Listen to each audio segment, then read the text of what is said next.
26 જૂન આસપાસ ચોમાસાનું થઈ શકે છે આગમન. હવામાન વિભાગની આગાહી. દક્ષિણ ગુજરાત સૌરાષ્ટ્રમાં વરસાદ વરસી શકે છે. ઉમરગામમાં 3.46, ડાંગમાં 2.72, ગોંડલમાં 2.13 ઇંચ વરસાદ.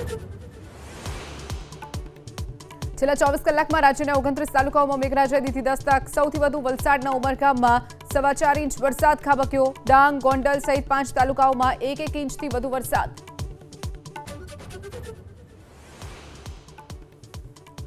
17 વર્ષીય સગીરા સાથે દુષ્કર્મના કેસમાં સુરત સેશન્સ કોર્ટનો મહત્વનો ચુકાદો. સગીરાને પ્રેમજાળમાં ફસાવનાર 20 વર્ષની કેદની સજા ફટકારાઈ. લગ્નની લાલચ આપી આચર્યું હતું દુષ્કર્મ.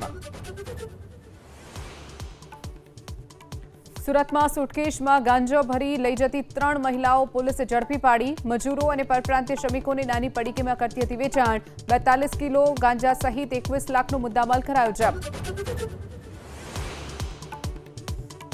કેન્દ્રીય મંત્રીમંડળમાં ફેરબદલની અટકળો વચ્ચે આજે 11 વાગ્યે મંત્રીમંડળની બેઠક. પીએમ મોદી ગઈકાલે રાષ્ટ્રપતિને મળ્યા હતા. 27 જૂને પીએમની વિદેશ યાત્રા પહેલા વિસ્તરણની ચર્ચા.